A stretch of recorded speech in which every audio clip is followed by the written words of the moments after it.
আসসালামু আলাইকুম বন্ধুরা, আজ আমরা যে বিষয়টি নিয়ে আলোচনা করতে চলেছি তা হচ্ছে মাস্টার ট্রিপ রিলে। এখানে মাস্টার ট্রিপ রিলের একটি সাধারণ সার্কিট ডায়াগ্রাম দেখানো হলো। তা আজকের আলোচনা থেকে আমরা শিখছি মাস্টার ট্রিপ রিলে কাকে বলে, মাস্টার ট্রিপ রিলে কিভাবে কাজ করে, মাস্টার ট্রিপ রিলে কেন ব্যবহার করা হয়। তো চলুন বন্ধুরা, সময় নষ্ট না করে আমরা মূল আলোচনায় চলে যাই।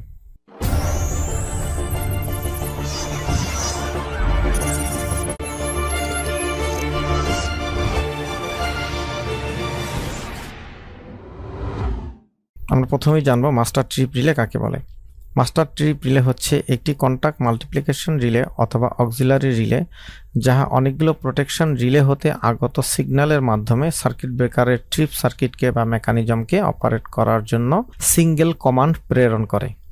বন্ধুরা, আমি আবার বলছি, মাস্টার ট্রিপ রিলে হচ্ছে একটি কন্টাক্ট মাল্টিপ্লিকেশন রিলে অথবা অক্সিলারি রিলে, যাহা অনেকগুলো প্রোটেকশন রিলে হতে আগত সিগন্যালের মাধ্যমে সার্কিট ব্রেকারের ট্রিপ সার্কিটকে বা মেকানিজমকে অপারেট করার জন্য সিঙ্গেল কমান্ড প্রেরণ করে।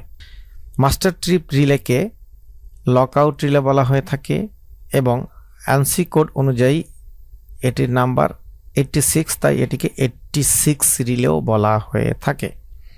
তো এখন আমরা জানব মাস্টার ট্রিপ রিলে কিভাবে কাজ করে। মাস্টার ট্রিপ রিলে সম্পর্কে আমরা শুরুতেই জেনেছি এটি একটি অক্সিলারি রিলে, আর এটি হচ্ছে সেই অক্সিলারি রিলে। এটি অনেকগুলো কন্টাক্টের মাল্টিপ্লিকেশন রিলে হিসেবে কাজ করে, অর্থাৎ এখানে আমাদের অনেকগুলো প্রোটেক্টিভ ডিভাইস বা প্রোটেকশন রিলে রয়েছে। For example relay 1, relay 2, relay 3, relay 4, relay 5। আলোচনার স্বার্থে আমি ধরে নিচ্ছি যে রিলে 1টি ব্যবহার করা হয়েছে ওভার কারেন্ট প্রোটেকশনের জন্য, রিলে 2 এটি হচ্ছে ওভার অ্যান্ড আন্ডার ভোল্টেজ প্রোটেকশনের জন্য, রিলে 3 এটি হয়তো আমরা ব্যবহার করেছি ওভার অ্যান্ড আন্ডার ফ্রিকোয়েন্সি প্রোটেকশনের জন্য, রিলে 4 আর্থ ফল্ট প্রোটেকশনের জন্য, রিলে 5 ফেজ ফেলিউর অথবা ফেজ সিকোয়েন্স এরর প্রোটেকশনের জন্য। এরকম নানাবিধ আরও অনেক প্রোটেক্টিভ ডিভাইস বা প্রোটেকশন রিলে থাকতে পারে। তো প্রতিটি ডিভাইস সে তার নিজ নিজ কাজ সম্পাদন করে থাকে, অর্থাৎ যে কাজের জন্য আমরা যেই প্রোটেক্টিভ ডিভাইসটাকে ব্যবহার করেছি সে শুধুমাত্র সেই স্পেসিফিক প্রোটেকশনটির জন্যই কাজ করে থাকে, এবং যখন সেই ঘটনাটি ঘটে তখন সে একটি কমান্ড প্রেরণ করে, আর সেই কমান্ডটি সরাসরি সার্কিট ব্রেকারে প্রদান না করে একটি অক্সিলারি রিলেতে প্রদান করা হয়ে থাকে।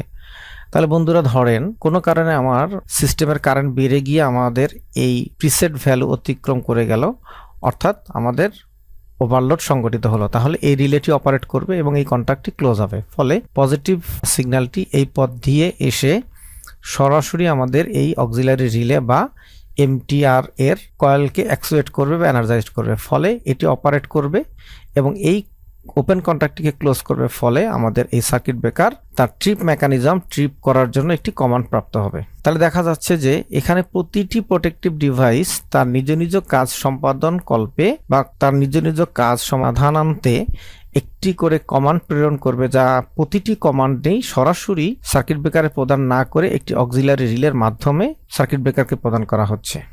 তো এভাবেই একটি মাস্টার ট্রিপ রিলে বা লকআউট রিলে তার কার্য সম্পাদন করে থাকে। এখন আমরা জানব মাস্টার ট্রিপ রিলে আমরা কেন ব্যবহার করব।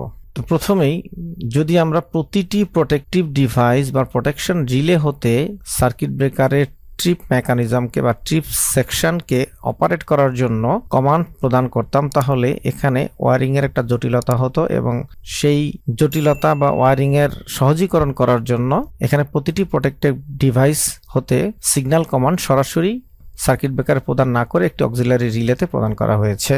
এছাড়াও আরো গুরুত্বপূর্ণ বিষয় হচ্ছে, যদি এই সার্কিট ব্রেকারের ট্রিপ সেকশন কোনো কারণে মেল ফাংশনিং করে বা কোনো ত্রুটি বিচ্যুতি হওয়ার কারণে যদি এই কন্ট্যাক্টের উপরে কোনো ওভার কারেন্ট ফ্লো হয়, তাহলে এই কন্ট্যাক্টটি পুড়ে যাওয়ার সম্ভাবনা থাকে। তো সেক্ষেত্রে যদি এই কন্ট্যাক্টের এম্পিয়ার রেটিং অনেক বেশি হয়, তাহলে এটি সহসাই পুড়ে নষ্ট হবে না। কিন্তু আমরা যদি এই অক্সিলারি রিলে বা মাস্টার ট্রিপ রিলে ব্যবহার না করে সরাসরি প্রোটেক্টিভ ডিভাইস হতে কমান্ড প্রদান করতাম, তাহলে প্রোটেক্টিভ ডিভাইসের অভ্যন্তরে যে রিলেগুলো ব্যবহার করা হয়েছে সেগুলোর এম্পিয়ার রেটিং খুবই কম মানের হওয়াতে এই ডিভাইসগুলো নষ্ট হয়ে যাওয়ার সম্ভাবনা থাকতো, এবং তুলনামূলকভাবে এই অক্সিলারি রিলের তুলনায় প্রোটেক্টিভ ডিভাইসগুলো অনেক বেশি ব্যয়বহুল, তাই এই প্রোটেক্টিভ ডিভাইসগুলোর প্রোটেকশন প্রদানকল্পে এই অক্সিলারি রিলে বা মাস্টার ট্রিপ রিলেটি ব্যবহার করা হয়েছে। তো বন্ধুরা, এতক্ষণের আলোচনা থেকে আপনারা নিশ্চয়ই মাস্টার ট্রিপ রিলে কি, এটি কিভাবে কাজ করে এবং এটি আমরা কেন ব্যবহার করি সে বিষয়ে ধারণা পেয়েছেন। এরপরেও যদি আরও কিছু প্রশ্ন থেকে থাকে তাহলে কমেন্ট সেকশনে কমেন্ট করার জন্য অনুরোধ রইল। সবাই ভালো থাকেন। আজকের ভিডিওটি অবশ্যই আপনাদের জন্য ইনফরমেটিভ এবং হেল্পফুল হয়েছে বলে আশা করি। সবাইকে ধন্যবাদ জানিয়ে আজকের আলোচনাটি এখানে শেষ করছি। আল্লাহ হাফেজ।